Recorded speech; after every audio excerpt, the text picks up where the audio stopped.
So I want to document as much as possible this motor. So I did cylinder hone it, and I tried to get it close to 45 as I could, going up and down kind of slowly. I did 450 RPM, going up and down like maybe 1 second up and down, stroke, going 1, 2, 3. So up and down is 1 second. And that got me about a 45, as much as possible. So I'm gonna go ahead and order rings and bearings.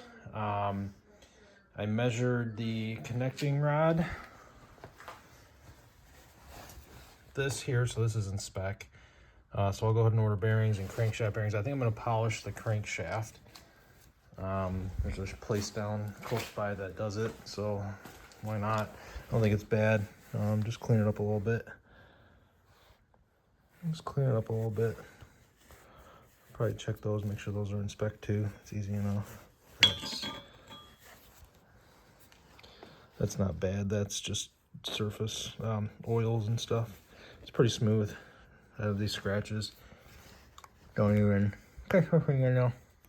So I think we're good. I honestly think the piston rings were worn out. I don't really know how to tell. So one was bad. So these are piston rings number 1. Oil control ring. I don't know. I don't know how to tell if it's bad or not. And these.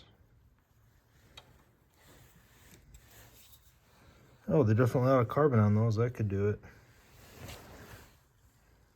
There's a lot of carbon in the pistons too. They're clean now. I cleaned them out. But yeah, these rings are full of carbon. That could be part of it too.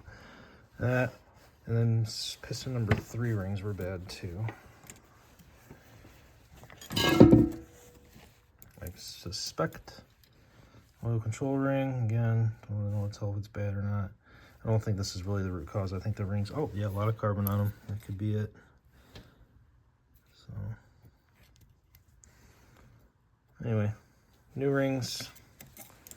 Reuse the pistons because I don't want to buy cast yet, or I'm sorry, forged pistons, but they're rather expensive. They're in the $400 some range. So anyway, I'm gonna try to document as much as possible.